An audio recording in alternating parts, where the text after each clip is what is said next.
ગઈ તારીખ 21/3/2025ના રોજ દેવભૂમિ દ્વારકા જિલ્લાના ખંભાળિયા પોલીસ સ્ટેશન વિસ્તારમાં પોલીસ સ્ટેશનના માણસો, સ્થાનિક ડી સ્ટાફના માણસો તેમજ પીએસઆઈ શ્રી VM સોલંકીનાઓ પેટ્રોલિંગમાં હતા.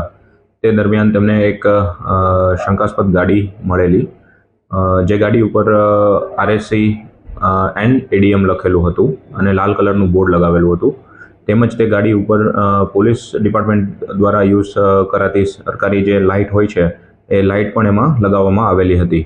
તો એ ગાડી શંકાસ્પદ જણાતા તેમાં એમને રોકીને એમની માલિકની વિશે પૂછતાછ કરતા અને ઊંડાણપૂર્વક પૂછતાછ કરતા ખ્યાલ આવેલો કે આ ગાડીના જે ચાલક હતા એ કોઈ સરકારી હોદ્દો ધરાવતા ન હતા, તેમજ કોઈ સરકારી ડિપાર્ટમેન્ટમાં કોઈ પણ લિંક ધરાવતા ન હોવાથી છતાં પણ એમને આ RSC અને ADMના જે સરકારી બોર્ડ હોય છે તેમનો દુરુપયોગ કરીને વહન કરેલું અને પોતે સરકારી કર્મચારી અને અધિકારી હોવાનો દાવો કરીને દોડ કરેલું હતું.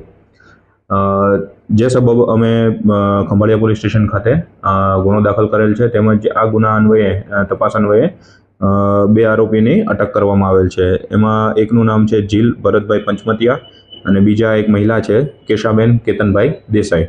આ બંનેની ધરપકડ કરવામાં આવેલી છે. તેમજ આ ગુનાની આગળની તપાસ PSI શ્રી MR બારડનાઓ ખંભાળિયા પોલીસ સ્ટેશનનાઓ ચલાવી રહેલ છે.